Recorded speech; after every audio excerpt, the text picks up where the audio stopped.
일요일 다른 사람들은 꽃놀이 가고 재미난데 찾아다니는데 공부하시겠다고 와주셔서 참 존경스럽습니다. 훌륭하십니다. 네, 그러세요. 접시꽃은 좀 한 달 정도 더 있어야 핍니다. 네, 그리고 도시의 영등포 이런 데 안 피고요. 시골의 장독대 옆에 이런 데 핍니다. 네. 상의 벗으셔야 될 거예요. 벗습니다. 아, 그렇습니까? 여기 열기가 뜨겁습니까? 네.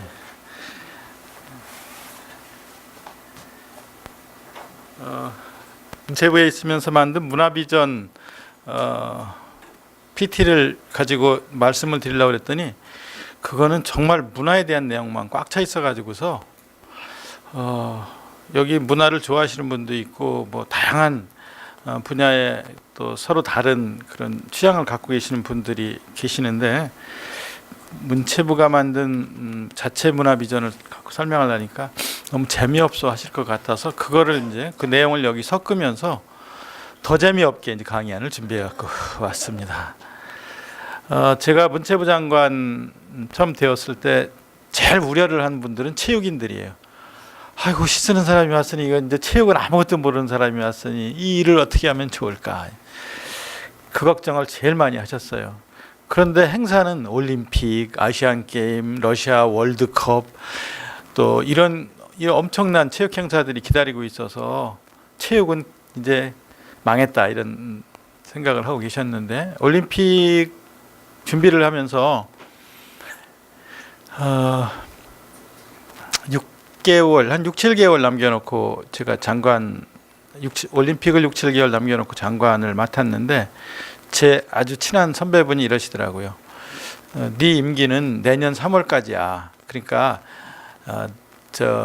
지금부터 내가 얘기하는 거 이런 거 내가 원하는 사람을 여기 심기 위해서 누구를 내쫓고 뭐 이런 거 지금 내가 시키는 거로 해. 그래서 왜 저보고 임기를 왜 내년 3월까지라고 하세요? 올림픽 실패할 거 아니야.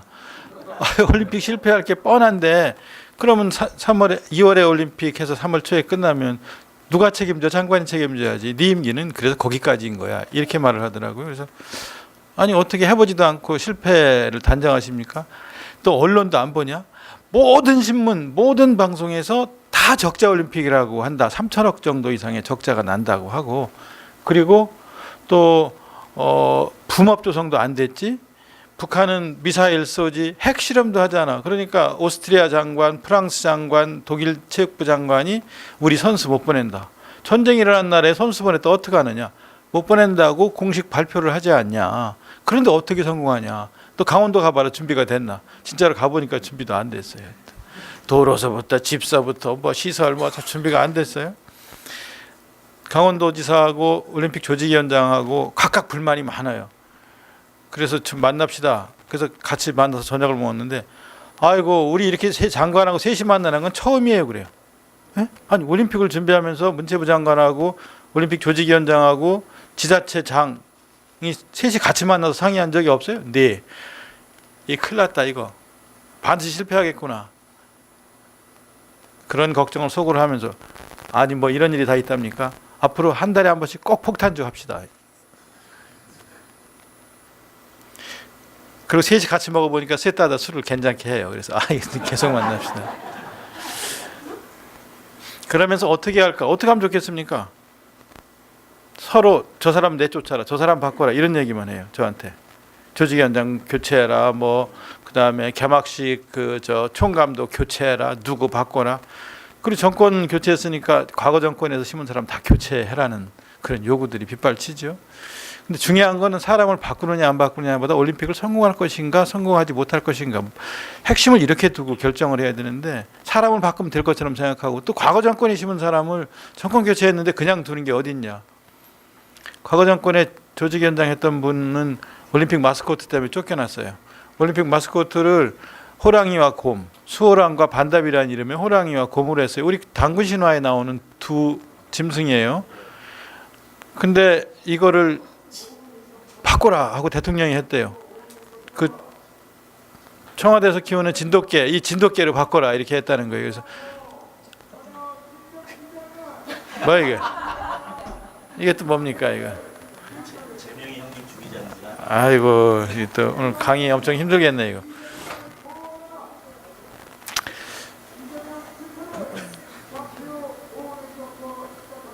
아이고 잠시 후 시작한다네. 어쨌든 하여튼 그런 분위기 속에서 IOC에 가서 마스코트를 바꾸면 안 되겠습니까? 개로 좀 바꾸자는데요, 대통령님. 개 먹는 나라에서 무슨 개로 바꿉니까? 안 돼요, 그래요. 그래서 못 바꾸니까 이제 조직위원장을 교체해 버렸어요, 대통령이. 아니, 이런 식으로 교체를 하면 IOC가 우리를 신뢰하겠어요? 근데 이제 몇 달 안 남았는데 새 정부 들어섰으니까 장관이 또 조직위원장 교체할 거라는 소문이 파다하게 퍼졌어요. 중요한 건 올림픽을 어떻게 해야 성공할 것인가 이거지, 그냥 내 사람을 어디에 심을 것인가가 아니거든요. 그러면서 어떻게 하면 성공할 것인가 중지를 모았더니 일단 평화올림픽으로 해야 성공한다는 얘기를 제일 많이 해요. 평화올림픽. 그럼 북을 끌어야 되는데 북을 어떻게 참여하게 할 것인가, 이 고민을 제일 많이 하면서 북을 참여하게 해서 미사일 쏘지 말고 핵실험하지 말고 올림픽을 통해서 한반도 평화의 분위기로 가자, 어떻게 하면 좋을까, 이런 고민을 시작을 했어요. 그 중에 하나가 남북 단일팀이에요. 어느 종목에서 할까? 여자 아이스하키에서 하자고 했어요. 여자 아이스하키 단일팀을 어떻게 만들까, 이 논의를 시작했는데 우리 선수들을 찾아가서 북한 선수들과 단일팀을 만들다면 여러분들은 어떻게 하면 좋겠습니까? 선수들이 저한테 내가 이제 이런 평화올림픽의 당위성에 대해 쭉 설명하고 작게 양보해서 크게 얻는 그 길을 선택하자라고 했더니 이 선수들이 저한테 손을 번쩍 들더니, 그러면 장관님 저희한테 뭐 해주실 거예요? 저한테 그럼 니들이 원하는 게 뭐냐 그랬더니, 저희는요 졸업하고 나면 어디 갈 데가 없어요. 실업팀도 하나도 없어요. 여자는요. 그럼 실업팀이 제일 첫 번째 요구사항이냐? 그렇습니다. 운동하면서 안정된 직장에서 그런 조건 속에서 일할 수 있게 해주셔야죠. 뭐 양보하라며요. 그래서 아이고 이거 여자들이 이게 고등학생도 섞여 있는데 세게 나오구나. 알았다. 그러면 그거 검토해보자.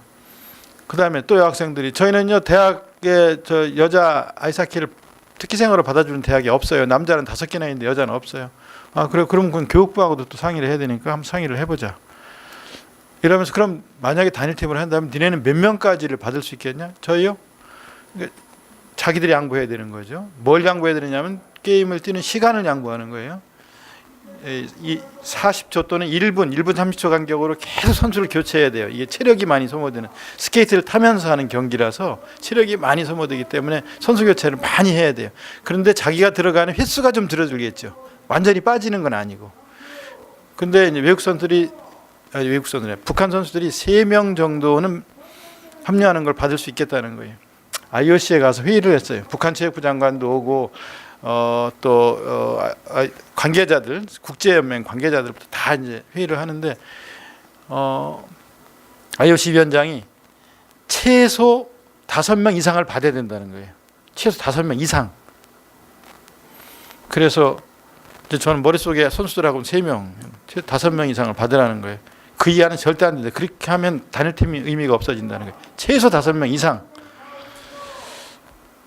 그리고 일단 22명인데 양쪽 선수를 다 일단 합쳐서 선수로 등록을 하고, 그리고 경기를 뛸 때 최소 5명 이상이 필드에서 뛰어야 된다는 거예요. 그리고 저희는 3명 정도는 받을 수 있어도 5명 이상은 못 받습니다 그랬더니 안 된대, 받으래요. 그래서 나중에는 논의를 하다가 제가 정회를 요청했어요. 정회 좀 합시다. 그러고는 이제 국내로 전화를 걸었어요. 그랬더니 아이스하키 협회장이 3명, 지금 여기 5명 이상이라고 하는데 어떻게 하면 좋겠냐. 안 됩니다. 그래? 그러면 지금 몇 시냐. 이렇게 12시래요. 밤. 한국은 밤 12시에. 자지 말고 기다려라. 지금 회의를 계속 하니까. 그러고서 3명, 저쪽은 5명 이상이라고 하니까 나중에 누가 슬쩍 중재안을 보내왔어요. 그러면 4명 이상으로 합시다. 그러니까 대한체육회장이 그거 좋은 생각입니다. 이래요. 근데 저는 우리 선수들이 3명까지는 받을 수 있어도 그 이상은 안 된다고 했지 않냐. 이거 지켜야 된다. 그러니까 여긴 3명이고 저기 5명이니까 4명으로 하는 게 좋지 않습니까? 나는 우리 선수들 입장을 지켜야 되겠다. 안 된다. 끝까지 버텼어요. 그랬더니 국제 아이스하키 연맹 회장이 그러면 그렇게 하지 말고 이게 아이스하키 선수가 22명이 뜁니다. 20명. 그럼 지금 IOC가 얘기하는 5명을 포함해서 한국은 코리아 팀은 27명이 뛰십시오. 국제 아이스하키 연맹이 27명이 뛰십시오.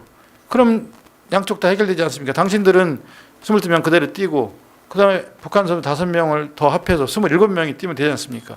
제가 그럼 그걸 스위스가 받을까요? 얘기해놨습니다. 스웨덴은요. 얘기해놨습니다. 일본은요. 일본도 그걸 동의한다고 했습니다. 일본 아이스하키 연맹에서 동의한다고 했어요. 예. 국제 아이스하키 연맹 회장의 의견이. 그러니까 IOC 우리 평창 올림픽 조직위원장이 그거 좋은 생각입니다. 이래요.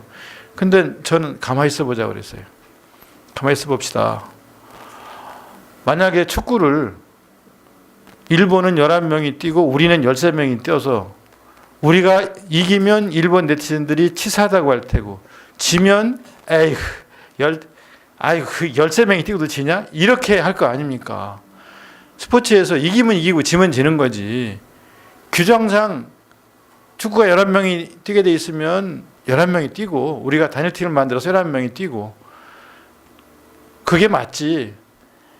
단일팀을 하려니까 다른 나라한테 우리는 13명이 뛰게 해주십시오. 다시 말해서 아이스하키 22명이 뛰는데 우리는 27명이 뛰게 해주십시오. 이래서 이기면 공정하지 않다고 할 테고 지면 더 창피하잖아요.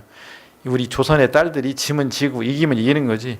이러고는 이건 또 아니지 않냐. 그래서 또 저는 고집을 부려서 미안하지만 이거 안 받겠습니다. 이랬어요. 그럼 어떻게 하겠다는 거냐. 아니 우리 선수들이 3명까지는 받을 수 있다고 했으니까 3명을 저는 제 입장으로 주장합니다. 그러면 단일팀 깨진다. 깨져도 할 수 없죠. 깨져도 할 수 없는 거죠. 제가 버텼어요. 그러니까 나중에는 IOC 측에서 정회를 요청하더라고요. 그러더니 다시 회의를 속개하면서 저렇게 한국 문체부 장관이 선수들 입장이 저렇다고 하니 그러면 3명으로 하겠습니다. 이렇게 결정했어요.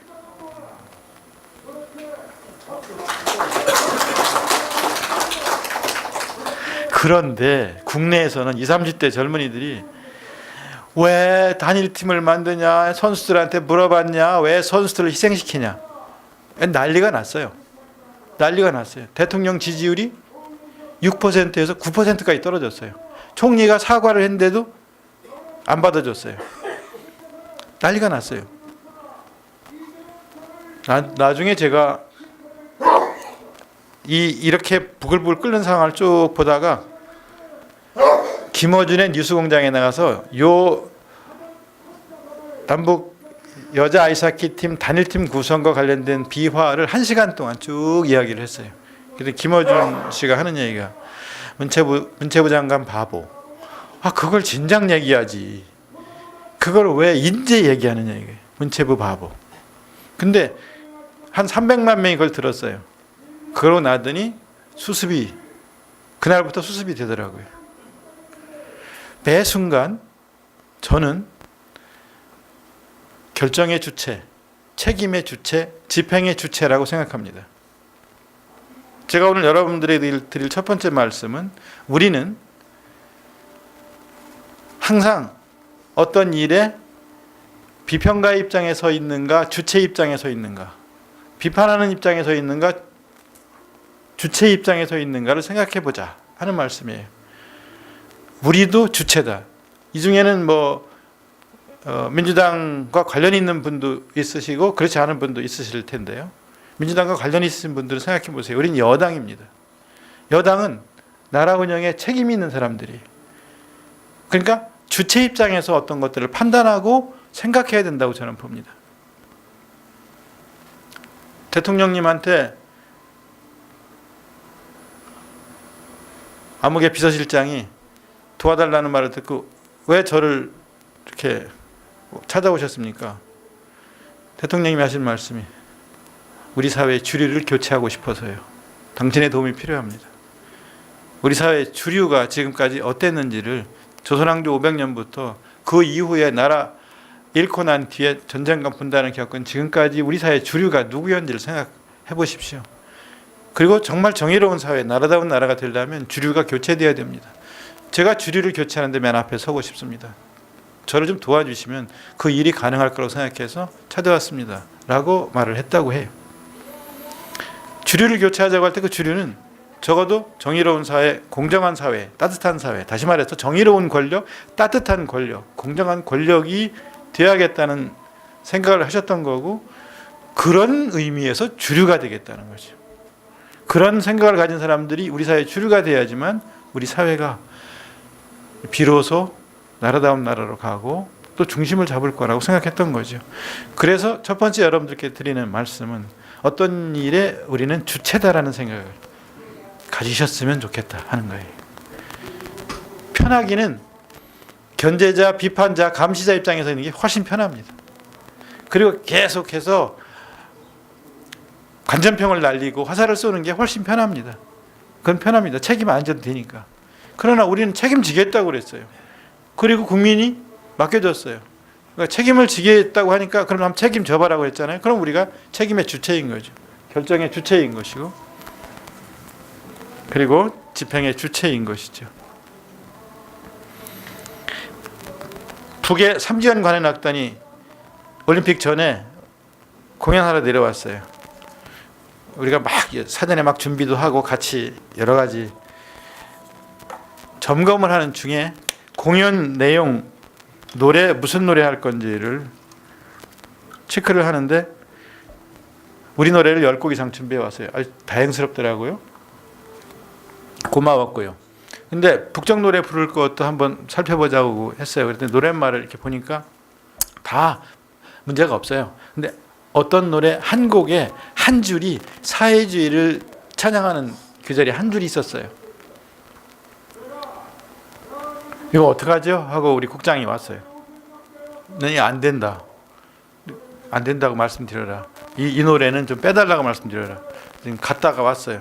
전달을 했어요. 그랬더니 그쪽에서 빼라고 하면 돌아가겠습니다. 이래더래요. 어떻게 하면 좋습니까? 빼라고 그러면 돌아가. 만약 그냥 부르면 또 보수 일간지나 방송에서 사회주의 찬양하는 노래를 부르고 내 저럴 줄 알았다 막 이럴 거 아니냐. 평창 올림픽이 아니라 평양 올림픽이고 태극기도 없는 올림픽을 한다는데 막 또 난리가 날 상황이에요. 결정을 해야 되죠. 제가 그러면 가서 돌아가시라고 그래야 해요. 중국에서는 돌아갔어요. 저 공연단이 가서 뭐 문제 내용 이런 거 시비를 걸으니까 그냥 공연 안 하고 돌아온 적이 있어요. 아니 가라고 하라고요? 가라. 만약에 이 노래를 못 빼면 가시라고 해야지 뭐 할 수 있어? 뭐 도리가 없잖아. 그냥 가셔도 어쩔 수 없다고 그래. 그 다음날 아침에 빼겠답니다. 팜프렛은 어떡하죠? 못 돌리지. 저기서 가만히 있을까요? 잘 설명을 드려요. 이 팜프렛 마찬가지야. 팜프렛이 돌면 또 트집을 잡을 거야. 그걸 설명드려. 아직은 지금 이런 단계다라는 걸. 그래서 서로 이해하고 양보하자고. 그전에는 이렇게 말을 하면 그냥 갔어요. 안 하고 갔어요. 깨고 그 다음에 전화도 안 받고 연락도 안 되고 그게 그냥 몇 달 몇 년이 그냥 지나가는 거죠. 저도 작년에 뭐 김정은 위원장을 3번 만나고 뭐 또 북한 체육부 장관을 6번이나 만나고 문화교류뿐만 아니라 체육교류 때문에 자주 만나고 또 서로 신뢰를 쌓기 위해서 정말 노력을 많이 하고 그렇게 했습니다만 그 전에 올림픽 전에도 한 7번 가서 저 사람들하고 많이 싸워보기도 하고 했기 때문에 싸울 땐 싸워야 된다고 하고 우리가 안 되는 걸 저쪽에 알려주고 저쪽에서 안 되는 걸 우리도 알아야 되고 싸울 땐 싸워야 하고 이해할 땐 이해하고 손잡을 땐 손잡고 이렇게 해야 된다고 생각하기 때문에 그렇게 했어요. 근데 만약에 진짜 제가 빼라 그래. 안 빼면 지금 할 수가 없어. 지금 바깥에서 시위하고 집회하는 거 봐. 저런 상황에다가 사회주의를 찬양하는 거 한 줄만 들어가도 난리가 날 거야. 이해를 부탁해야 돼. 그리고 이 상황을 잘 관리하고 더 큰 것들을 해야 되기 때문에 이 정도는 우리가 감내하고 가야 된다고 말씀을 드려. 근데 받아준 거죠. 그러니까 제가 결정을 잘한 것이 아니라 저쪽이 결정을 잘한 거죠. 매 순간 우리는 결정의 주체, 책임의 주체, 집행의 주체, 그 모든 것들을 우리가 다 책임져야 될 것까지 판단을 하면서 순간순간 결정을 해야 하는데, 그 대신 경험을 바탕으로 사실에 근거해서 데이터를 통해서 자료를 근거해서 그렇게 결정해야 하는 거죠. 감정적으로 결정하지 말고. 우리는 세상에 대해서 지금 제가 북에 대한 얘기, 올림픽에 대한 얘기를 두 가지를 예를 들었습니다만, 세상에 대해서 좀 더 깊이 있게 사실에 근거해서 세상을 이해할 필요가 있어요. 세상을 바르게 바라볼 필요가 있어요. 그러면서 판단하고 행동하고 결정해야 된다고 생각해요. 잠시 무거운 얘기에 벗어나서 아주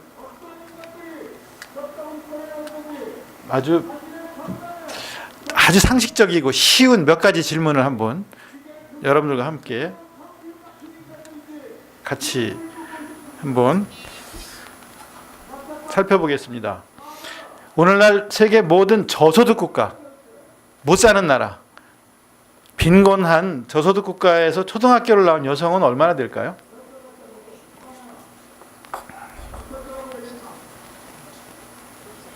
20, 40, 60? 20%는 아직 것 없습니다. 20%도 안 된다. 그 다음에 아직 또 한 번 더 보겠습니다. 지난 20년간 세계 인구에서 극빈층 비율, 아시아, 아프리카, 그러니까 동남아시아나 아프리카나 남아메리카나 이 극빈층, 이런 나라들의 극빈층 비율은 어떻게 바뀌었을까요? 2배로 늘었다, 비슷하다, 절반으로 줄었다. 늘었을까요? 줄었을까요? 극빈층 비율이 극빈층. 늘었다? 늘은 것 같아요. 그 다음에 전 세계 1살짜리 아이들, 태어난 아이들, 태어나서 예방접종을 받는 비율 한 20%? 20%. 예방접종을 받는 비율 20, 50? 예방접종을 어린아이들 예방 50? 전 세계 다. 전 세계를 다 했을 때는 이건 전 세계예요. 50%? 5% 예방접종 받는 비율이 전 세계를 다 평균 냈지. 70억 인구를 다 평균 냈을 때 어린아이 낳고 바로 예방접종 받는 비율. 요즘에 뭐 인도네시아 해일도 심하고 또 지진도 많이 일어나고 화산 폭발도 있고 뭐 대홍수 점점 심해지고 산불도 막 많이 나고 이런 자연재해들이 많이 일어나는데 지난 100년간 자연재해 사망자 수는 늘었다, 같다, 줄었다. 늘었을 것 같다. 세계 인구 중에 전기 공급받는 비율은 어느 정도 될까? 전 세계를 다 따지면 50, 40, 80, 50. 전 세계를 다 따지는 거예요. 자, 이거 보세요. 이게 10억이에요. 10억. 전 세계 인구가 70억이에요. 아메리카에 10억, 아프리카 10억, 유럽 10억, 아시아 40억. 어떤 게 맞을까요? 아메리카 10억, 아프리카 20억, 유럽 10억, 아시아 30억. 남북 아메리카 20억, 아프리카 10억, 유럽 10억, 아시아 30억. A, B, C 어떤 게 맞을까요? A, B? A? 아시아가 40억이에요? B, C, A 손 들어보세요. A. B, C. 아시아가 40억입니다. 아시아가 40억이에요. 인도, 중국. 그 다음에 전기 공급받는 비율 20%. 손 들어보세요. 전 세계 다 따지면 20%일 거다. 50%.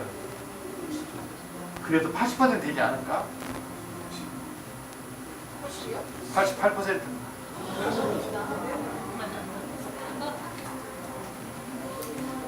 자연재해 사망자 수는 늘었을까요? 늘었다. 2배 이상 늘었다. 거의 같다. 줄었다. 네, 줄었습니다. 자연재해가 그렇게 뉴스에 보면 엄청 많이 나오는데 절반 이하로 줄었습니다. 예방접종 비율은 20, 50, 80, 20. 전 세계 50 정도, 절반 정도는 예방주사 맞을 거다. 80% 이상이 받을 것입니다. 88%, 여기 85%. 아까 그 전기는 85%, 80입니다.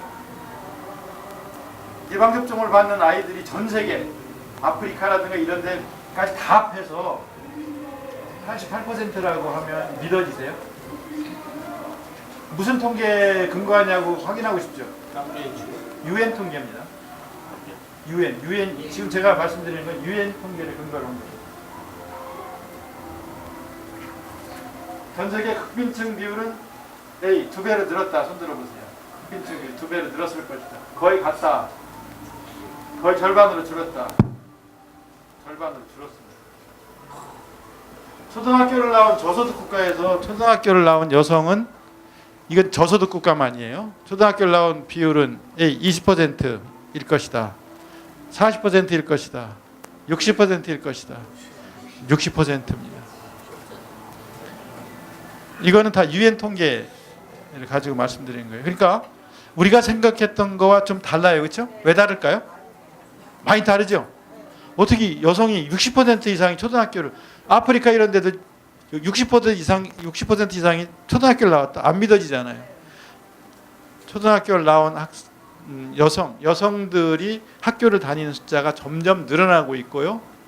그리고 아이들도 예방주사를 맞는 비율이 점점 늘어나고 있고, 그리고 전기 보급이 점점 늘어나고 있고, 자연재해로 죽는 희생자 수가 줄어들고 있습니다. 우리 머릿속에는 아니에요. 우리가 지금 국제 아동기구 이런 데서 보여주는 광고 또는 영상물 이런 걸 보면 전혀 아닐 것 같아요. 근데 통계로, UN에서 낸 통계를 보면 줄어들고 있습니다. 세계는 점점 조금씩 좋아지고 있고 변하고 있어요. 그런데 우리들은 아닌 것 같고, 자연재해가 더 심하고, 그리고 지구가 굉장히 큰 어려움을 겪고 있고, 사람마다 빈곤이라든가 경제 문제로 인해서 엄청난 타격을 받고 있을 것 같고, 세상은 점점 살기 힘들고 무서워진다고 생각하고 있어요. 이건 언론의 보도 때문이기도 하지만, 좋은 것보다는 잘 되고 있는 거, 나아지고 있는 것에 대해서 주목하기보다는 안 좋은 것에 대해서 늘 주목하면서 하루를 보내는, 일상적으로 늘 안 좋은 거, 또 힘든 거, 어려운 사건 늘 접하며 살면서 자연스럽게 좋은 것보다는 부정적인 것에 주목하는 삶을 살면서 부정 본능이 일상화되는 거예요. 네거티비티 인스팅트, 부정 본능이 더 많이 작동하고 있는 거예요. 그래서 좀 전에 몇 가지 통계를 살펴보았습니다만, 우리가 과거에 가졌던 생각에서 머물러 있는 채로 세계를 바라보고 있고, 세계를 다시 말해서 오해하는 측면이 있다는 거죠.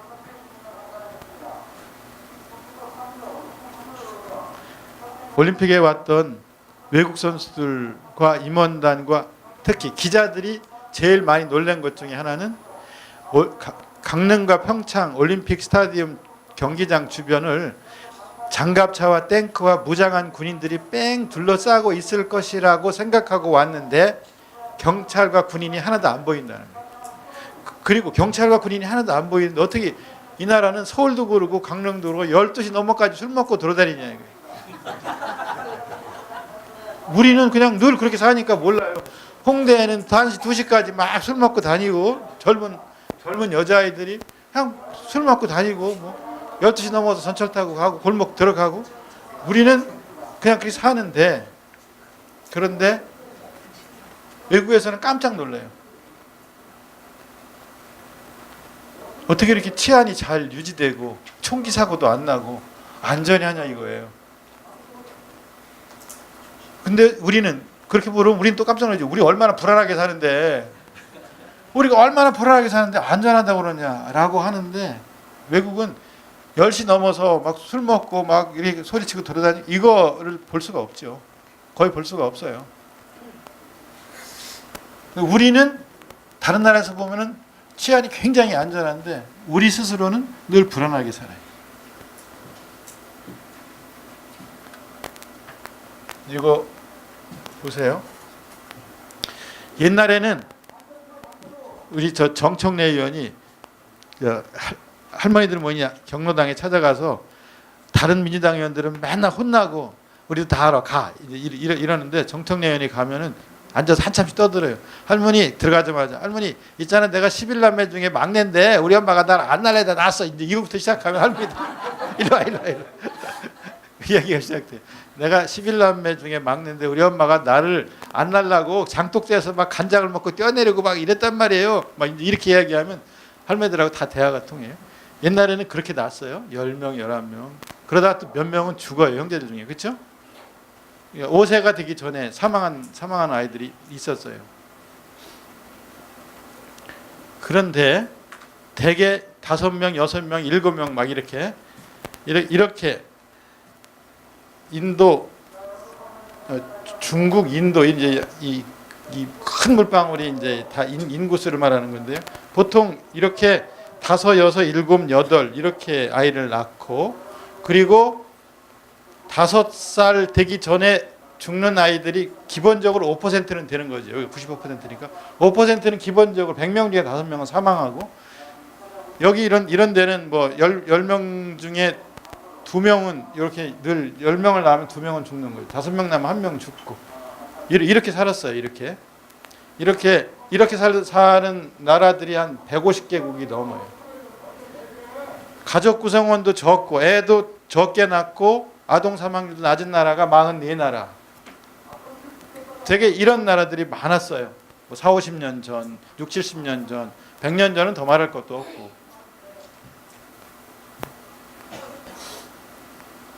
그런데 이게 언제 통계냐면 1967년 통계예요.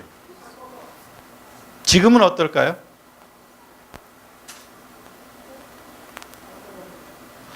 지금은요. 대개 인도나 중국이나 이런 나라를 포함해서 대부분의 나라들이 대개 둘, 셋, 하나 이렇게 낳습니다. 하나, 둘, 셋. 아이도 적게 낳고 잘 키우고 건강하게 키우고 그리고 여자아이들도 가르쳐서 배운 여성이 엄마가 되니까 사회가 발전하는 거예요. 아이들이 건강해지고 그리고 가정이 안정되고 여성들이 교육을 받는 숫자가 늘어나면서 전 세계적으로 그리고 아이도 적게 낳으면서 아이들이 건강하게 크면서 그렇게 할 수 있는 가정환경, 사회환경들이 만들어지고 있는 거죠. 아직도 이렇게 소말리아를 포함해서 13개 나라는 아직도 벗어나지 못하고 있어요. 아직도 과거 6, 70년 전과 크게 다르지 않은. 근데 지금 우리 머릿속에는 이런 그림이 그려져 있는 것이 아니라 조금 전에 본 1967년 그림이 우리 머릿속에 있어요. 입력돼 있어요. 어릴 때 배운 지식이 지금 업그레이드 되지 않고 그냥 남아 있어요. 지금은 전 세계적으로 변하고 있고 달라지고 있다라고 하는 생각을 잘 하지 않아요. 내가 갖고 있는 지식도 내가 팩트 체크를 해봐야 돼요.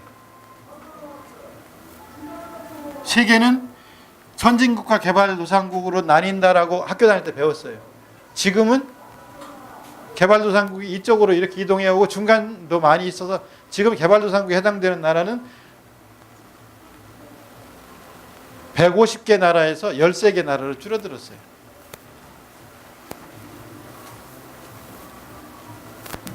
지난 20년, 30년, 40년 동안 세계는 굉장히 많이 변하고 달라지고 있어요.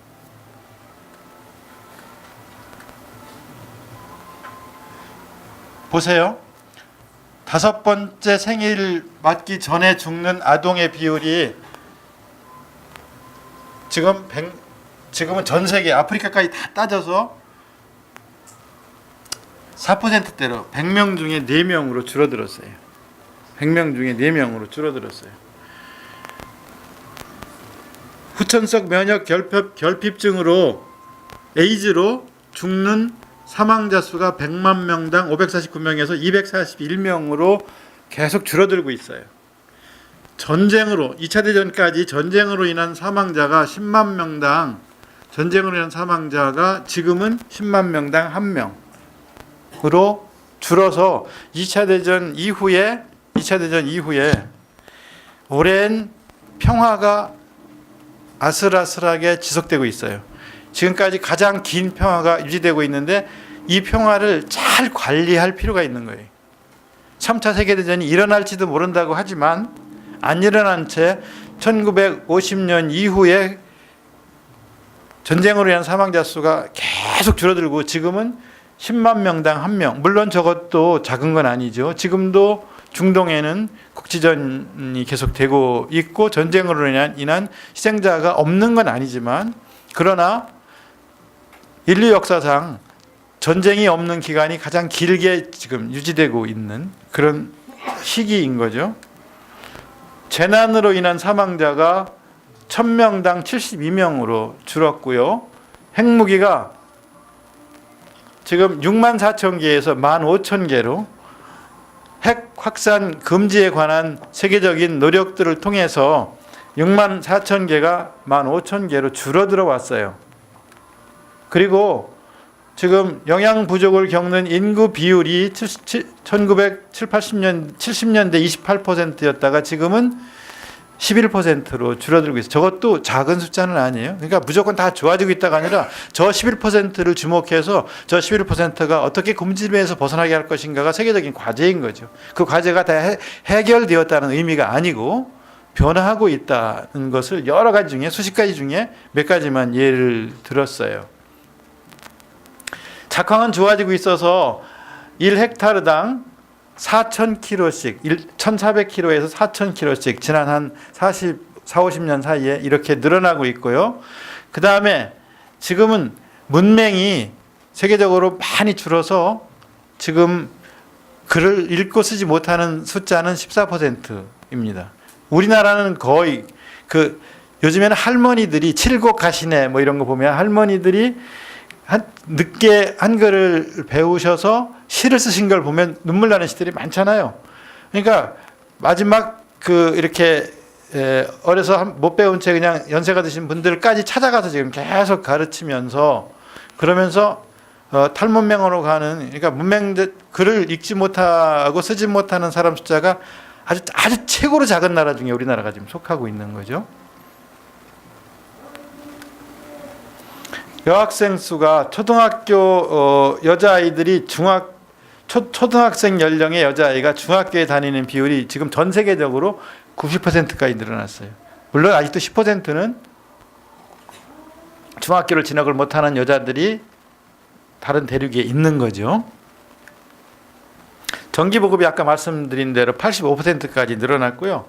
그리고 안전한 상수원의 물을 사용하는 사람의 비율이 88%까지 늘어났습니다. 지금도 아프리카에 수도 이렇게 놓아주는 이런 운동을 하자는 캠페인 같은 걸 보면은 막 그냥 흙물 같은 거를 그냥 양동이라든가 이런 데 떠다가 이고서 그냥 몇 킬로씩 가는 그런 나라들이 있어서 그런 나라들을 도와줘야 되는 거죠. 도와주고 그리고 그런 물을 먹으면서 질병에 걸리는 것에서 벗어날 수 있게 해줘야 될 책임이 있지만 예방접종 비율이 아까 말씀드린 대로 어린아이들 예방접종 비율이 88%까지 늘어난 것이 이게 유엔의 통계입니다. 이렇게 세계는 변하고 있어요. 그런데 우리가 접하는 정보에 의해서 우리는 좋지 않을 거라는 생각, 인식 이런 것들이 우리 머릿속에 많이 들어있는 거죠. 우리나라는 어떨까요? 우리나라는 국민소득이 1인당 국민소득이 31,500달러까지 왔어요. 노무현 정부 때 2만 달러를 돌파하고 지금 이번 문재인 정부 2년 되어서 지난해 말 31,500달러까지 국민소득이 왔는데 인구 5천만 명이 넘으면서 국민소득 3만 달러가 넘는 나라는 전 세계에 일본, 미국, 영국, 프랑스, 독일, 이탈리아 그리고 우리가 7번째 나라입니다. 그러니까 전 세계에서 우리나라를 볼 때 저 나라는 참 진짜 전쟁도 겪고 정말 절대 빈곤 속에 국민소득 100달러도 안 되던 그런 나라가 6, 70년 지나면서 엄청나게 발전하고 있다라고 보고 있습니다. 그리고 능력도 있고 민주화도 이루고 산업화도 이루고 거기다 정보화까지 앞장서서 가고 있는 그런 특별한 능력을 가진 성공한 나라라고 보고 있는 거예요. 지난해 부산항에 컨테이너 물동량, 그러니까 컨테이너 하나를 20피트짜리를 한 개로 쳤을 때 그게 2천만 개를 돌파하면서 수출 6천억 달러, 세계 6위입니다. 민간 소비가 7년 만에 2.8%로 다시 증가세로 돌아섰고요. 방한일의 관광객이 중국이 사드 때문에 단체 관광을 못 가게 하면서 반토막 났거든요. 단체 관광객 반토막 났어요. 그러니까 800만 명 들어오던 중국 단체 관광객이 반토막 나니까 이저 명동 이런 데 막 썰렁했어요. 그냥 몇 해 동안. 그런데 제가 중국 그 문화여유부 부장, 그러니까 우리로 치면 문화관광부 장관을 네 번이나 만났는데요. 사드 문제 좀 어떻게 해결하자, 풀자, 뭐 관광객이 이게 막 줄어든다, 우린 잘 모른다는 거예요. 우리는 한알령 같은 거 이야기한 적도 없고 우리는 모르는 일이라고. 처음에는 그렇게 하더니 나중에는 세 번째 만났을 때, 근데 말이에요. 그 러스강 부장, 이 중국으로 우리가 안 가고 우리 관광객이 일본으로 가요. 일본으로 가는 관광객이 700만 명으로 늘어나 버렸어. 그 사이에 중국 관광객도 우리 안 오고 일본으로 가잖아.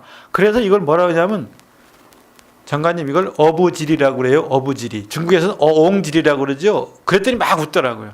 아하, 우리끼리 이렇게 하고 온 사이에 이게 다 일본으로 가는구나. 중국은 일본을 우리보다 더 미워하잖아요. 비로소 반응을 보이더라고요. 비로소 반응을 보여요. 이게 한국하고 싸우다 보니까 이게 일본이 어부지리를 넣는구나. 이게. 그러면서 조금씩 풀리기 시작했어요. 작년에 우리나라에 제일 관광객이, 중국 관광객이 최고로 많이 들어오던 2016년에 외래 관광객 최고 많이 들어온 숫자가 1,700만 명이었는데, 사드 문제가 다 해결되지 않고 반토막이 난 상태에서, 단체 관광객 다 풀리지 않은 상태에서 1,500만 명으로 늘어났어요. 올해 1,800만 명을 목표로 하고 있고 내년 2천만 명을 목표로 세우고 있어요. 문체부는. 외국인 직접 투자도 더 늘어나고 있고요. 만약에 지금 경제가 무지하게 어렵다 그러는데 진짜로 우리가 어려우면 신용등급이 어떨까요? 국제 신용등급. S&P, 무디스, 피치 이런데 신용등급이 AA 등급입니다. 이거는 우리가 만들 수 있는 게 아니잖아요. 우리가 조작할 수 있는 게 아니잖아요. 신용등급이라는 거. 냉철하게 따지는 거잖아요. 외환보유액은 어느 정도 될까요? 외환보유가 4,040억 달러예요. 최고로 많아요. IMF 때를 생각해 보세요. 가계부채 지금 증가율이 안정화되고 있고요. 주택시장도 안정화되고 있고요. 그 다음에 물가가 안정세를 유지하고 있고 금융시장이 안정화되어 있어요. 그런데 제가 지역구에 내려가면은요, 가게 다니면서 얼마나 혼나는지 몰라요. 경제가 이게 뭐냐, 이 최저임금 때문에 이거 다 나라 지금 나라 맡아가지고서 이것밖에 못하느냐 그러면서 막 그냥 먹고 살기 힘들어 죽겠다고 그래요. 뭐 거기에 동의 안 하지는 않죠. 아이고 얼마나 어려우시면 저한테 이러시겠어요. 이러면서 아이고 정말 죄송합니다. 그 왜 최저임금을 이렇게 올려갖고 그래? 막 이렇게 소리를 지르세요. 그러면 정말 죄송합니다. 대통령님도 최저임금 10,000원까지 올리기로 약속한 공약을 지키지 못하게 되어서 죄송하다는 대국민 사과도 하셨잖아요. 지난번에 대통령 후보 5명이 다 똑같이 10,000원까지 올리겠다고 홍준표도 했고 안철수도 했고 심상정도 그랬고 10,000원까지는 올리겠다고 했는데, 그런데 그 약속 지키는 거예요. 지금 경제는 31,500달러까지 갔지만 어려운 사람, 못 사는 사람과의 격차가 벌어지는 양극화가 우리가 해결해야 될 최고의 과제이고, 어려운 사람이 좀 더 소득 수준이 높고 잘 살아야지, 그게 우리가 할 수 있는 최고의 경제 정책이기 때문에 중위소득 이하, 한 달에 150만 원, 160만 원밖에 못 받는 사람, 요 사람들 1,000원씩 좀 올려주자는 겁니다. 그래서 170만 원도 받고 이렇게 좀 하겠다는 게 저희의 경제 정책이었고, 그래서 이렇게 모든 후보가 공약했던 것처럼 1,000원씩을 올렸던 건데요. 이걸 올리면서 소기업 사장님께 또는 그 식당을 운영하시는 분들께 일자리 안정자금으로 한 사람당 직원 한 사람당 13만 원씩을 일자리 안정자금으로 지급해 드린다고 했지 않습니까? 그 13만 원씩 인건비 올라간다고 해서 한 사람에게 13만 원씩 지급해 드린 돈이 2조 5천억이고요. 받아가신 분이 265만 명입니다. 라고 설명을 드려요. 이거 받은 분은 아무 말도 안 하고 안 받은 분은 막 뭐라 그래요. 그거 왜 안 받으셨어요? 그거 받으려면 4대 보험 다 들어줘야 되잖아. 그 돈이 더 많아. 막 이러세요. 그러니까 아니 기본적으로 어려운 사람 고용하셨으면 4대 보험 들여주시면 국가가 또 지원하고 이게 맞는 거 아닙니까? 차라리 그 돈 들여주느니 내쫓았어. 보험 4대 보험료 내주느니 내쫓을 때. 근데 카드 수수료는 저도 인하해 드렸잖아요. 그건 잘했지. 카드 수수료를 350만에서 530만 원 정도 1년에. 카드 수수료 인하로 인해서 받는 혜택이 350만에서 530만 원 정도 사이에 혜택을 받아요. 인건비 1,000원 올려주는 것 때문에 내가 못 살겠다고 하지만 받는 혜택도 있어요. 물론 인상해 줬기 때문에 어려우신 건 알아요. 그것도 인정을 해요. 그렇지만 거기에 따른 보상책도 같이 발표했단 말이에요. 근데 13만 원 적다고 해서 올해는 또 15만 원으로 올려요. 1인당 지원해 드리는 돈이. 올해 예산 편성해 놓은 게 2조 8천억이에요. 이렇게 해서 소득이 이렇게 이제 가처분 소득이 늘어나게 쓸 수 있는 돈이 경제적으로 어려운 사람들 쓸 수 있는 돈이 수입이 늘어나면서 가서 외식도 하고 이러면 내수가 활성화되고 물건도 사고 이걸 생각하는 거죠. 저희는 비싼 음식점은 예약이 잘 안 돼요. 그렇지만 또 형편이 중위소득 이하인 분들이 가는 식당도 잘 돼야 되잖아요. 근데 우리나라는 또 특별한 산업구조상 자영업도 굉장히 많아요. 그러니까 자영업 신도림 통닭집만 720개인가 그렇다 그래요. 대전 시민 25명당 한 개씩 식당이 있어요. 대전에. 그러니까 모든 식당이 다 잘 되기가 참 어려운, 자영업이 다른 나라에 비해서 훨씬 더 많은 그런 특이한 경제 구조를 또 갖고 있는데 거기에 대한 대책도 저희가 마련해야죠. 만들어야 됩니다. 그거를 인정하면서도 경제는 그래서 대책 세우기가 참 어려운 걸 인정하면서도 수치상으로 보면 이게 우리 경제다라는 말씀을 드립니다. 세상을 인큐베이터 안에 있는 미숙아라고 생각해 봅시다. 인큐베이터 안에 있는 미숙아. 맥박, 호흡, 혈압, 이 모든 수치들을 보니까 수치가 좋아지고 있어요. 수치가 좋아지고 있어요. 자, 그렇지만 수치가 좋아지고 있지만 여전히 인큐베이터 안에 있어야 돼요. 자, 그러면 이 아이가 좋아지고 있는 겁니까? 좋아지고 있는 겁니까? 통계상 수치가 맥박, 호흡, 심전도 등 다 수치가 좋아지고 있어요. 그럼 이 아이는 좋아지고 있는 겁니까? 그렇습니다. 근데 이 아이는 아직도 상황이 안 좋은 겁니까? 물론입니다. 인큐베이터 안에 있어야 되기 때문에. 좋아지고 있는가? 그렇습니다. 아이 상황이 좋지 않은가? 그렇습니다. 그런 게 어디 있어? 그렇습니다. 언론은 이제 어떻게 했길래 아이를 인큐베이터 안에 넣어놓고 있습니까? 라고 언론은 보도합니다. 언론은. 그러면 또 아이의 건강권과 관련된 그 사회운동을 하시는 분, 시민운동 하시는 분들이 막 피켓 시위를 하고 어떻게 했길래 아이가 저렇게 되기까지, 어떻게 했길래 아이가 저렇게 되기까지 이렇게 뭐 했냐고 시위를 합니다. 그렇지만 상황은 나쁘면서 동시에 좋아지고 나아지고 있고 나아지고 있지만 동시에 안심할 수 없습니다. 이게 객관적인 진단 아닙니까? 경제 문제도 마찬가지입니다. 우리 사회도 마찬가지입니다. 이렇게 봐야 됩니다. 언론은 어떻게 쓸까요? 언론은 어떻게 쓸까요? 일단 좋은 뉴스는 안 씁니다.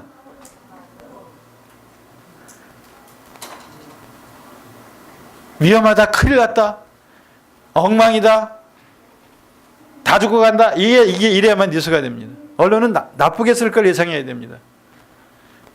그 다음에 이 중에 극적인 상황을 가지고 피켓팅을 하고 바깥에서 막 시위를 합니다. 이슈화하죠. 그리고 이거 신문에 난 걸 보고 의회는 이제 시의회든 도의회든 국회든 자료 요청합니다. 도대체 아이가 지금 맥박이 어떻고 혈압이 어떻고 뭐 호흡이 어떤지 자료 빨리 내라 그럽니다. 그리고 막 당장 호출 막 들어옵니다. 그런데 아이를 살릴 주체는 누굽니까? 아이를 살려야 할 주체는 의사, 간호사, 부모. 우리는 주체이어야 할까요? 아닐까요? 우리는 그냥 신문만 보고 댓글만 달고 그럴 수도 있지만 사실은 아이를 구하는 사람이 주체입니다. 그래서 제가 처음에 주체, 우리는 누구인가라고 질문을 던졌던 거예요. 우리는 주체이어야 한다는 거죠. 우리는 주체이어야 한다. 아이를 구할 사람은 누구인가? 욕하는 건 쉬워요. 나쁜 기사 쓰는 거는 뭐 그 사람들 직업이니까 늘 그렇게 쓰지요. 그렇지만 중요한 건 아이를 어떻게 살릴 것인가 이거라는 거죠. 살리고 난 뒤에도 아이는 건강이 나빠질 수도 있어요. 그렇죠? 살리고 난 뒤에도 건강이 나빠질 수도 있고요. 성장하는 동안 다칠 수도 있고 위험한 상황에 빠질 수도 있어요. 그러나 아이를 구하고 아이를 돌볼 주체는 우리다. 이런 생각을 가져야 한다는 거죠. 그런데 무슨 일이 벌어지면 우리는 대개 어떻게 합니까? 무슨 일만 벌어지면 이게 다 너 때문이야. 이게 다 쟤 때문이야. 우리 사회에 돌아가는 일반적인 패턴은 무슨 큰 상황이 발생하면 이 책임을 질 사람이 누구인가? 저놈을 죽여라. 희생양을 찾습니다. 쟤 때문이다. 이거. 쟤가 아니었으면 이렇게 안 됐을 텐데 쟤는 하여튼 사사건건 이랬다고 제가 과거에 잘못한 거 쫙 바로 찾아내고 한 서너 시간 뒤에 쫙 올리고 막 이런 일을 하는데 우리는 어떤 상황이 벌어지면 이 상황을 책임질 누군가를 찾는 본능이 있어요. 그렇지만 누구 때문인가를 찾는 것도 중요하지만 어떻게 해서 이런 상황이 다시는 일어나지 않도록 해야 할 것인가를 생각하는 시간 훨씬 더 중요하다는 거죠. 누구를 비난할 것인가 생각하면서 비난을 하는 동안 정말 극복해야 할 것을 극복하지 못하고 이 문제를 극복하고 해결해야 될 일에 집중하지 못할 수가 있다는 거죠. 비난하는 것은 단순한 해법이에요. 그러나 어떤 일이 터진 것은 그렇게 단순하지가 않아요. 세상 일은요 복잡해요. 그 일 하나를 해결하려면요 다양한 곳에서 다양한 원인을 찾고 다양한 해결방을 찾기 위해서 진지하게 노력해야 돼요. 경제도 그렇고요. 다양한 많은 부분에서 정말 해결하기 위한 진지한 노력들과 그 복잡한 문제를 해결하기 위한 다각도적인 노력들이 있지 않으면 해결이 안 되는 거예요. 그렇게 단순하게 욕만 하고 그럼 걔 하나만 희생시키면 그냥 문제가 다 해결되느냐? 그렇지 않단 말이죠. 그럴 경우에 어떻게 할 것인가? 복잡한 진실을 볼 수 있는 눈을 가져야 한다는 거예요. 그리고 복잡한 진실을 보지 않고 우리가 어디다 힘을 집중할 것인가를 제대로 생각하지 못하고 비난하는 동안 그냥 시간도 다 잃어버리고 때도 놓치고 하는 경우가 많다는 거죠. 비난하는 건 좋아요. 그렇지만 비난으로 끝나버리면 안 된다는 거죠. 근데 우리는 지금 SNS가 발달하면서 댓글 달고 욕하고 그걸 내가 할 일을 다 했다고 생각하는 경우도 있어요. 그리고 이게 극단적으로 나눠져서 욕하고 비난하는 것에 익숙해져 있어요. 그리고 내 견해는 옳고 상대방 견해는 그러다는 확신에 가득 차 있어요. 그리고 비난을 확실하게 잘하고 싸움을 확실하게 잘하는 사람이 멋있어 보여요. 거기 모이는 거예요. 거기. 그런 사람들한테 모여요. 그리고 그런 사람들은 또 거의 매일 하루에 몇 번씩 SNS에 뭘 올려요. 그럼 그냥 몰려가서 환호하고 그리고 거기 적대적인 위치에 서 있는 사람에게 몰려가서 비난하고 이렇게 몰려다니면서 시간을 많이 쏟고 있어요. 그 대신 문제를 본질적으로 해결하고 그 문제의 본질을 보기 위한 다각도적인 노력에 쏟는 시간은 얼마나 될까? 이것도 우리가 되돌아볼 필요는 있어요. 부처님은 그릇된 견해로 어지러운 세상을 견탁의 세상이라고 그랬어요. 견탁. 그릇된 견해로 어지러운 세상을 견탁. 오탁 악세라고 하면서 오탁 중에 첫 번째가 겁탁인데 겁탁은 전쟁으로 인한 고통, 질병으로 인한 고통, 그 다음에 기아로 인한 고통, 이 고통에서 벗어나지 못하는 세상이 오탁악세의 1번 겁탁의 세상이에요. 2번 견탁, 그릇된 견해로 어지러운 세상이 견탁의 세상이에요. 그 다음에 이제 명탁, 중생탁, 또 등등에 있어서 오탁악세, 오탁이라고 그러는데, 지금은 그릇된 견해가 충돌하면서 어지러운 세상이 되어 있고 정보화 사회라서 그것이 더 극대화되고 있어요. 저는 아까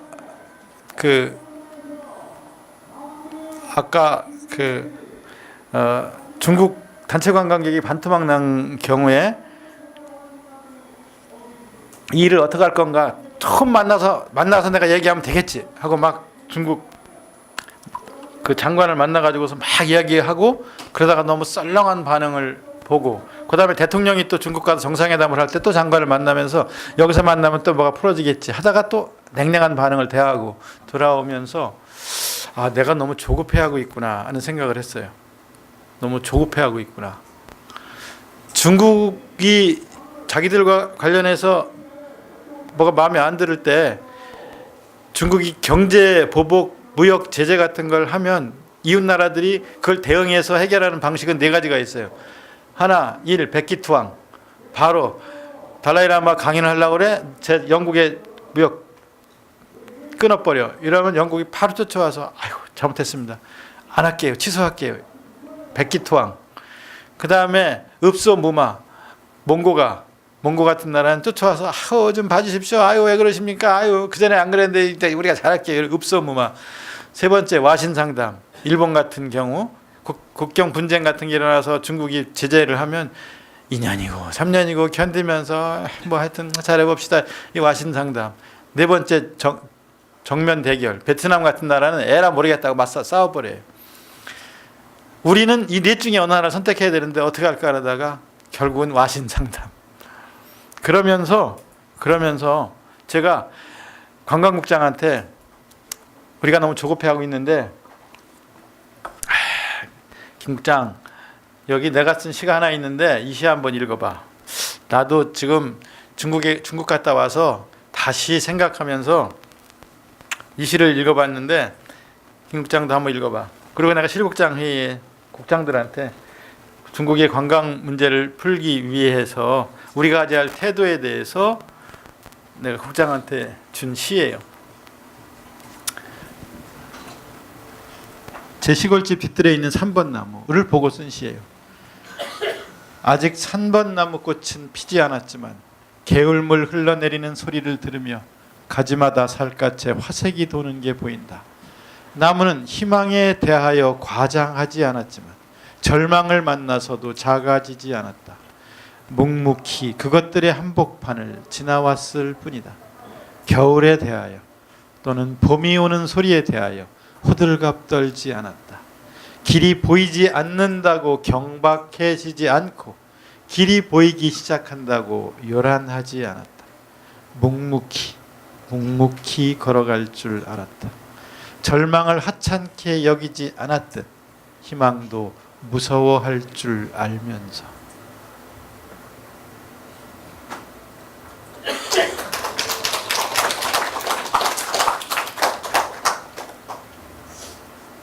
겨울이 왔다. 이제 우리가 가졌던 잎도 열매도 다 잃었어. 이제 어떻게 하면 좋아?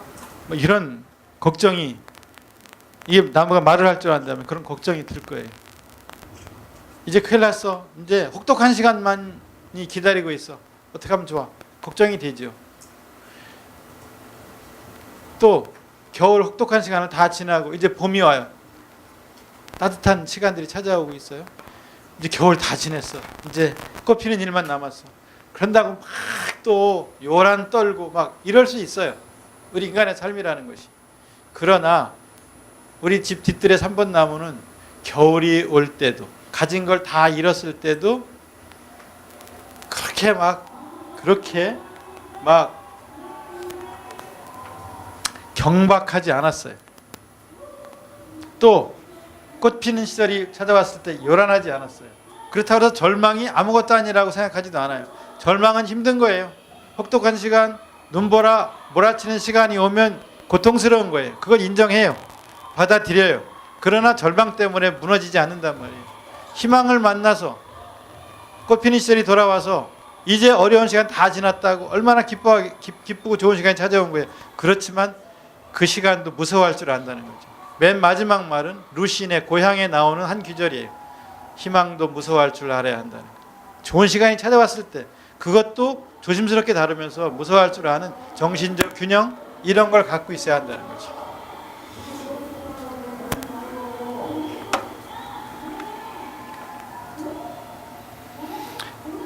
세계인들, 다른 나라 사람들은 우리나라에 대해서 어느 정도 긍정적 인식을 갖고 있는지 부정적 인식은 어느 정도인지 호감도는 어느 정도인지 작년에 문체부가 전 세계 여러 나라 사람들 8,000명을 대상으로 조사를 해봤어요.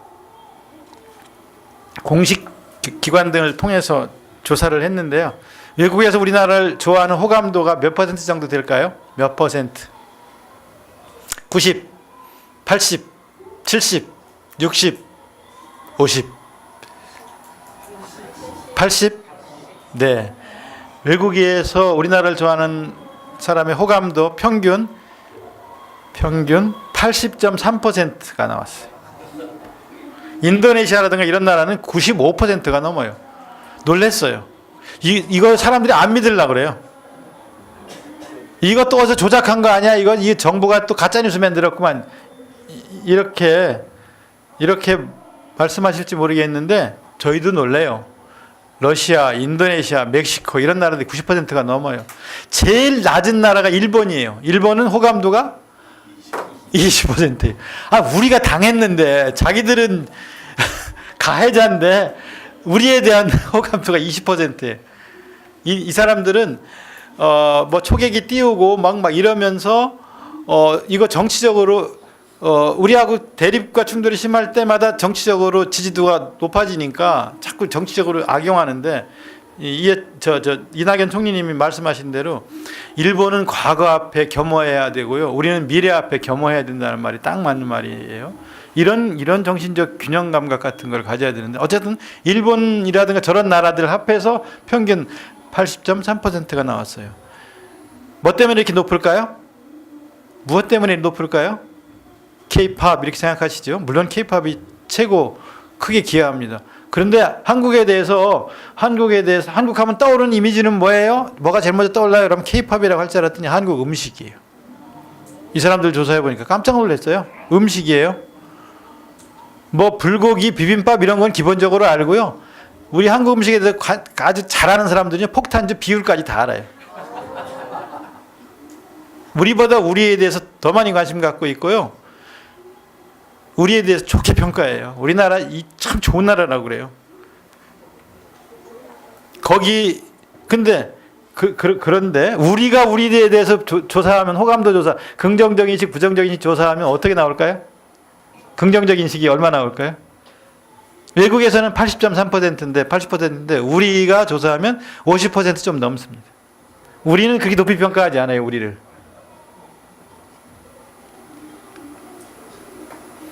얘들 때문에 진짜 우리나라 이미지 굉장히 좋아지고 있어요. 근데 얘들이 그 K-팝 다른 그 아이돌 스타들하고 달라요. 지들이 작사 작곡을 다 해요. 작사 작곡 안무 지들이 하고요. 이 BTS를 이끄는 BTS 방시혁 씨가 얘들을 관리를 잘 해가지고서요. 관리를 잘해서 개인적으로 자기 생활에 대한 관리도 잘 돼 있고, 그리고 내가 얘들 직접 만나봤는데요, 생각하는 거 이런 것도 아주 건전하고 참 좋아요. 이거를 아미들이 다 알아요. 아미, 이 팬클럽이 다 알아요. 다 알아요. 그리고 20대들의 그 고민과 그다음에 그 어려워하는 지점 이런 것들을 잘 알고, 그리고 그걸 노래로 만들고, 그 공감, 전 세계 아이들이 공감하고. 지난달에 영국 공연을 하는데 9만 매가 90분 만에 다 매진됐는데요. 90분 만에 매진됐는데 1회 공연 수익이 200억입니다. 1회 공연 수익이 200억. 근데 자꾸 이제 워낙 세계적인 스타가 되니까 이런 거 따져요. 생산 유발액 41조 8,600, 부가가치 14조 3천억, 막 이렇게 방탄소년단은 이렇게 계산을 하는데 음악계에서는 비틀즈 정도의 호응을 얻는 수준까지 갈 거다라는 걸 조심스럽게 전망을 하고 있어요. 그렇게 가면 참 좋겠어요. 얘들이 노래 부르면은요, 한국어로 된 노래를 세계 여러 나라 아이들이 따라 부르는 거예요. 얘들이 한국어로 노래를 부르는데 이게요, 한국어로 노래하는데 미국의 빌보드 차트 200에 1위를 하잖아요. 미국 애들은 이거 자기 나라 영어가 아닌 다른 나라 노래를 노래 부르는 음악들에 대해서는 인색해요. 그런데 가서 1등을 하는 거예요. 노래 실력으로 1등 하는 거예요. 아주 이제 비주류가 주류로 그냥 딱 올라가서 지금 이런 지난번에도 이제 빌보드 뮤직 어워드를 수상했거든요. 우리는 BTS는 그래도 이름 들어봤고 다른 아이돌 그룹들 K-팝 스타들 이름도 그룹 이름도 잘 몰라요. 대통령 총리가 외국 나가면요, 그냥 BTS 여러 음반 하나 사인해 갖고 대통령한테 주면 대통령 이게 이거 BTS 그러다가 애들한테 주면 그 다음 날 점심에 만나면 분위기 확 달라요. 그 아이들이 아이고 그 나라 대통령이 오셨어요. 아우 굉장히 좋은 나라예요. 막 이제 아이들이 아빠 엄마한테 막 이렇게 해갖고 그 다음 날 분위기 확 달라요. 그리고 K-팝 스타들이 부르는 노래에 딸린 춤을 경연하는 경연대회 같은 게 유럽에서 있어요. 이제 우리는 K-팝도 이제 전 세계 예선 거쳐가지고 우리나라에 와서 본선을 하고 막 이렇게 이제 하는 행사들이 2개씩 준비되어 있고 막 이러는데 더 크게 할 건데요. 우리가 생각하는 것 이상으로 호응이 아주 대단합니다. 그리고 외국의 문화부 장관들 만나면 그래요. 니네 나라는 드라마도 잘 만들고 영화도 잘 만들고 K-팝 아이고 어떻게 그런 애들이 이렇게 자생적으로 만들어지냐 막 이제 이런 얘기 하고 그래요. 우리가 지금 콘텐츠 시장이 세계 7위예요. 우리가 세계 7위예요. 미국, 중국, 일본, 독일, 영국, 프랑스에 이어서 우리나라가 콘텐츠 시장 규모가 7위고요. 작년에 영화를 본 관객 숫자가 우리나라 2억 1천만 명이에요. 작년에. 근데 한국 영화 점유율이 50%가 넘어요. 옛날에는 거의 외국 영화 보고 그랬잖아요. 꾸준히 한국 영화 점유율 50%를 넘어요. 한국 영화 잘 만든다는 거예요. 물론 한국 영화 잘 만들어도 영화를 만드는 영화인들의 스태프들의 어려움, 경제적인 문제, 공정한 대우 이런 거를 이제 우리가 어떻게 확보해 줄 것인가 굉장히 고민을 하면서 예술인 고용보험제도도 만들고요. 또 공연 티켓을 사면은 소득공제도 해주고요. 또 표준계약서가 적용률을 높게 하기 위해서 이제 여러 가지 대책 같은 것들을 만들면서 이 스태프들을 위한 제도, 정부는 이제 그런 걸 하는 거죠. 여러분 게임 하면은 부정적인 인식을 갖는 분들이 많은데요. 우리나라 젊은이들이 게임 프로그램 이거 잘 만들어서요. 작년에 펍즈라는 회사에서 배틀그라운드라는 거 만들어서 제가 사장한테 돈 얼마나 버셨어요? 한 몇천억 버셨죠? 그랬더니 씩 웃으면서 1조 벌었습니다. 배틀그라운드. 캐릭터 아기상어 핑크퐁이라고 손자들한테 동생 애들 지금 5, 6 요쪽 꼬맹이들 사이에는 거의 지금 뽀로로보다 이거 아기상어 핑크퐁입니다. 이거 갖고 노래 이거 아기상어 또르르 이거 이 노래 아기상어 들어보셨어요? 들어본 분도 있고 못 들어본 분도 있을 텐데요. 이게요. 유튜브에 130억 뷰를 돌파했어요. 인도네시아나 동남아에 가면은요, 아기상어 핑크퐁이 다 휩쓸어요. 이 캐릭터 상품이 연관된 상품들이 어마어마하게 이게 이제 퍼져나가고 있고요.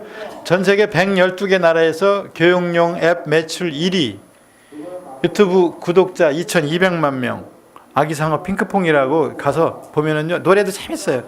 어린아이들 사이에는 이거 그냥 다 끝입니다. 세계 관광 경쟁력이 우리나라가 세계 19위예요. 외국으로 나가는 관광객이 2,900만 명이었어요, 작년에. 해외에서 우리나라를 찾는 관광객은 1,535만 명이었는데 작년에 2,900만 명이 해외 나갔어요. 우리가 세계 관광 지금 경쟁력이 19위인데요. 중국이 15위예요. 일본이 4위이고요. 뭐 프랑스라든가 부동의 1위인 나라들이 있잖아요. 전 세계에서 가고 싶은 나라 1위 이런 나라들이 있죠. 뭐 그건 어떻게 넘어설 수가 없어요. 하늘이 물려준 거, 조상이 물려준 거, 역사가 물려준 거 이런 거 있어야지 여행 가잖아요. 천연자원, 뛰어난 천연자원. 이런 게 있어야지 관광 가는 거잖아요. 우리가 뭐 장가게라든가 뭐라든가 뭐 그거 꼭 보러 가야 되는 거 있잖아요. 조상이 물려준 거, 역사가 물려준 피라미드라든가 만리장성이라든가 뭐 꼭 봐야 되는 거 있잖아요. 잉카 문명의 유적이라든가. 근데 우리는 자연 자원 경쟁력이 몇 위일까요? 우리나라는 우리나라의 자연. 제주도를 포함해서 이게 전 세계에서 몇 위일까요? 114위입니다. 우리가 114위인데 관광 경쟁력이 19위인 거예요. 그러니까 우리가 우리 스스로 이게 관광 산업 다 죽고 지난번에도 황교안 대표가 한국 관광 산업 다 죽고 막 나와서 막 이러던데 실제로 좀 들여다보고 말을 해야 되는 거거든요. 자연자원 경쟁력 114위인데 19위를 하는 거란 말이에요. 열심히 하는 거예요. 우리나라 사람들이.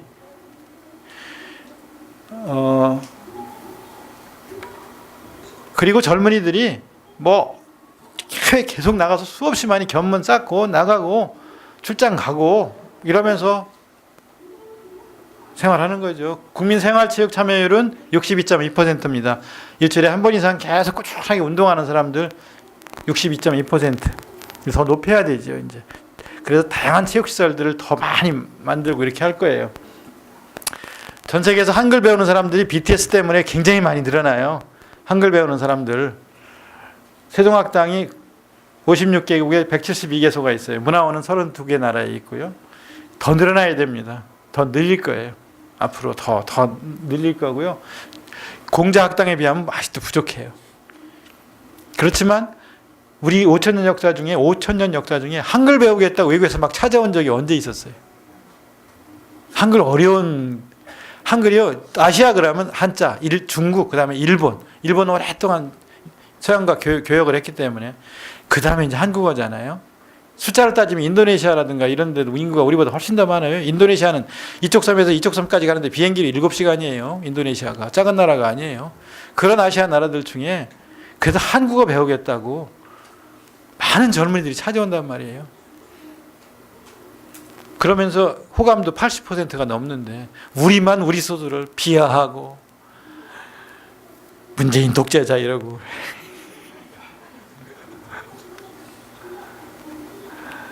네, 시간이 많이 지나가고 있네요.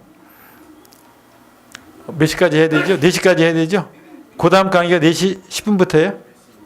4시 20분부터예요? 그 다음 강의? 네. 정말로 우리가 걱정해야 될 거는요. 인류 역사 속에서 제일 걱정해야 될 거는 석가모니 부처님은 아까 얘기했죠. 겁탁의 세상에서 오는 그 고통, 전쟁으로 인한 고통, 전쟁 없어야 되는 거죠. 기근으로 인한 고통, 질병으로 인한 고통. 1차 대전 때 죽은 그 군인 수가 900만 명입니다. 1차 대전 때 죽은 군인 수가 900만 명 희생됐어요. 민간인 물론 한 1,000만 명 가까이 민간인들도 희생이 됐는데 1차 대전으로 인해서 스페인 독감이 유행을 했어요. 그 독감으로 죽은 사람은 몇 명인지 아세요? 5천만 명입니다. 1차 대전으로 인해서 죽은 사람이 1,000만 명이 안 되는데 군인이 독감으로 죽은 수가 5천만 명이. 질병이 그렇게 위험한 거예요. 패스트가 유럽을 휩쓸면 그냥 다 쓰러지는 거죠. 질병이 그렇게 인류가 극복하지 못하는 최고의 그 두려움이었어요. 근데 지금은 이런 의학의 발달로 이런 질병들을 많이 지금 극복하고 있잖아요. 여러분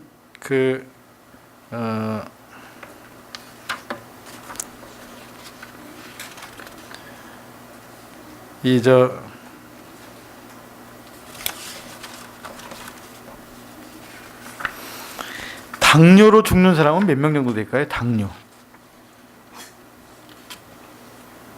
당뇨로 죽는 사람. 당뇨병으로 죽는 사람 세계적으로.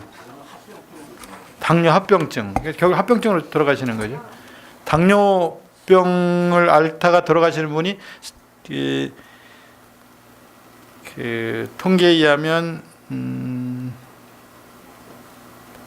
4억 2천만 명 정도 됩니다. 4억 2천만 명.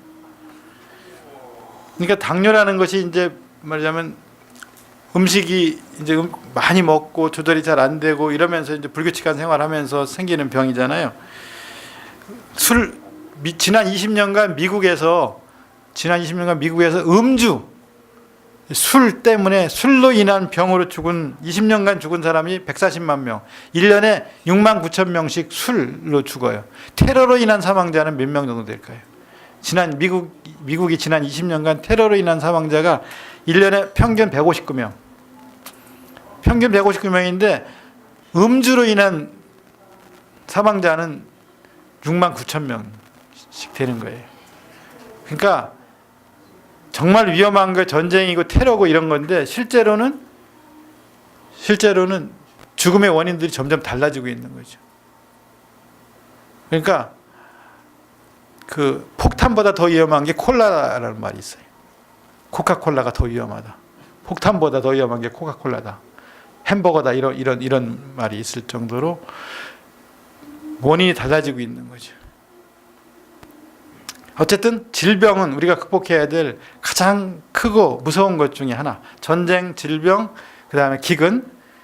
또 마찬가지로 제가 유발 하라리의 그 호모데우스를 읽다 보니까 호모데우스에서 똑같은 얘기를 해요. 석가모니에 대해서 잘 모를 텐데 석가모니의 그 오타각체, 겁탁에 대해서 잘 모를 텐데 전쟁과 경제 문제와 질병이 최고로 위험한 거다라고 그러고 그 다음에 이제 한스 로슬링 같은 사실에 근거해서 세계를 이해하자고 이야기하는 스웨덴의 학자 한스 로슬링도 병, 그 다음에 3차 세계대전, 그 다음에 극도의 빈곤, 플러스 기후변화, 금융위기를 더 들었어요.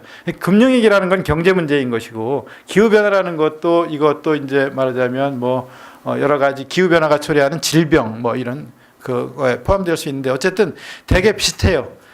우리가 걱정해야 될 세계적인 위협이라고 하는 것, 위험이라고 하는 것들은 공통점이 있어요. 저런 것들 때문에 정치를 할 때 제일 중요하게 생각해야 하는 것이 첫 번째, 전쟁 아니라는 게 제일 중요한 거예요. 전쟁이 아니라는 게 제일 중요한 거예요. 사람들은 그냥 무슨 선거제 때문에 나는 너하고는 못 살겠다 뭐 막 이러고 뭐 막 난리를 치지만 실제로는 전쟁이 안 일어나야 되는 거예요.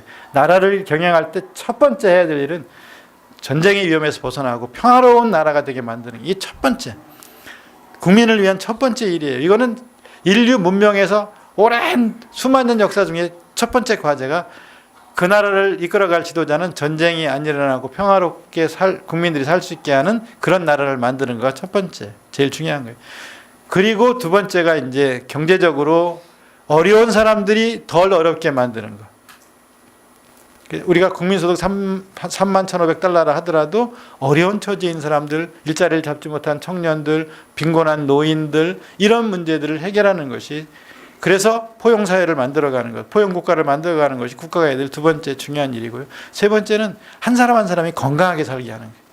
건강하게 살게 하는 사회를 만드는 것. 그래서 이 부분에 복지비용을 투자하는 거예요. 이런 것들이 굉장히 중요한 거예요. 그리고 복지비용 못지않게 중요한 건 복지비용을 절감하는 방법은 운동 많이 하게 하는 사회. 운동 많이. 여러 가지 생활체육, 생활 스포츠, 매일매일 그 여러 가지 건강을 위한 여러 가지 운동, 관심, 건강을 위한 여유 있는 시간 확보 이렇게 해주는 것. 이런 것들이 국가가 해야 될 중요한 과제인 거죠. 개인이 건강하고 사회가 포용사회가 되고 전쟁이 안 일어나게 하고. 요새 탄도미사일 몇 개 쐈어요. 저쪽에서. 불안해요. 또 다시 남북관계가 잘 유지되다가. 근데 저쪽에서요. 5월 4일 날 70km에서 200km 가는 발사체 쏘기 이틀 전에 미국에서 대륙간 탄도미사일 6,700km 날아가는 걸 캘리포니아에서 마샬 군도 쪽으로 6,700km 날아가는 걸 쐈어요. 아셨어요? 미국이 먼저 쐈어요. 그리고 지금 북한이 신경을 곤두서 있는 게 있어요.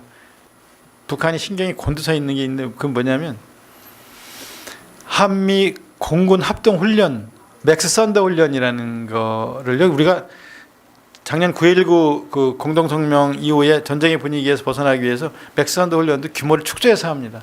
규모를 축소해서 날짜도 줄이고 규모 축소해서 한다고 합니다. 그런데 이게 굉장히 저쪽에서 두려워합니다.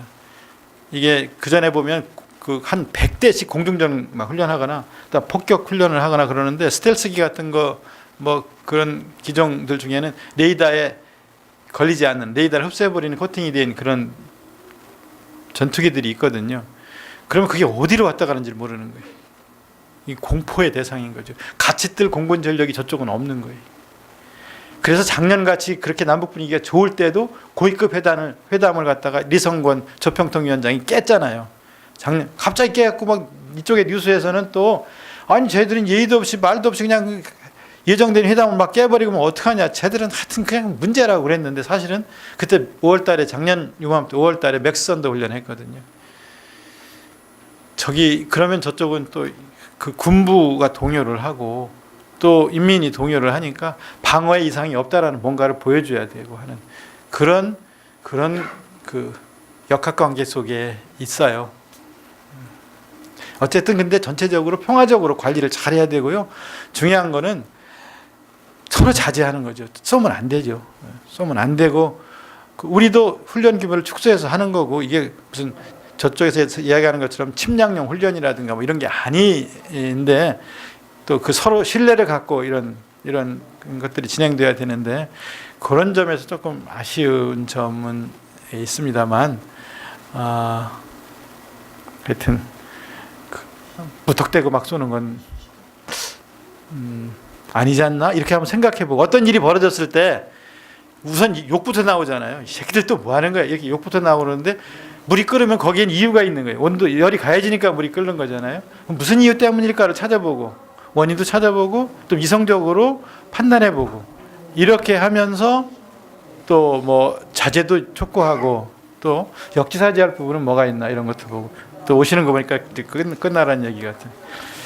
그래서 우리 사회가 그 유지되는 가장 중요한 논리 중에 하나로 저는 화해 논리, 동해 논리가 똑같아지는 논리보다는 조화롭게 지내기 위한 군자는 그릇이 큰 사람은 조화롭게 지내면서도 똑같아지기를 강요하지 않고 소인은 같은 게 많은데도 조화롭게 지내지 못한다는 것을 군자 화이부동 소인 동의불화라고 하는데요. 이 중에 다양성을 인정하고 차이를 존중하면서 서로 대화를 통해서 소통하고 협력하면서 서로 공존하는 길을 찾아가려고 하는 노력들을 저는 화해 논리라고 하고 신영목 선생도 이런 말씀 많이 하셨고요. 그리고 획일적 가치, 다양성을 인정하지 않고 문제는 힘으로 풀어야 된다. 싸워서 할 수밖에 없다. 3일만 참아주면 전쟁을 해야 된다. 막 이렇게 말을 하는 사람들 있잖아요. 이런 전쟁의 논리, 싸움의 논리, 이런 힘의 논리가 아닌 그런 화해 논리로 문제를 풀어가야 된다고 저는 생각을 합니다. 그래서 이제 마지막으로 이 시를 읽으면서 마무리를 하고자 합니다. 잘 쓴 시는 아닌데요. 산문적인 그런 시이고 너무 느슨하게 풀어져 있는 시이긴 한데 우리가 가져야 될 정신적인 어떤 균형 이런 것 때문에 이 시를 가지고 왔어요. 산을 오르며 산을 오르기 전에 공연한 자신감으로 들뜨지 않고 오르막길에서 가파른 숨 몰아쉬다 주저앉지 않고 내리막길에서 자만의 젠걸음으로 달려가지 않고 평탄한 길에서 게으르지 않게 하소서. 잠시 무거운 다리를 그루터기에 걸치고 쉴 때마다 계획하고 고갯마루에 올라서서는 걸어온 길 뒤돌아보며 두 갈래 길 중 어느 곳으로 가야 할지 모를 때도 당황하지 않고 나뭇가지 하나도 세심히 살펴 길을 찾아가게 하소서. 늘 같은 보폭으로 걷고 언제나 여유 잃지 않으며 등에 진진 무거우나 땀 흘리는 일 기쁨으로 받아들여 정상에 오르는 일에만 매여 있지 않고 오르는 길 굽이굽이 아름다운 것들 보고 느끼어 우리가 오른 봉우리도 많은 봉우리 중에 하나임을 알게 하소서. 가장 높이 올라설수록 가장 외로운 바람과 만나게 되며 올라온 곳에서는 반드시 내려와야 함을 겸손하게 받아들여 산 내려와서도 산을 하찮게 여기지 않게 하소서.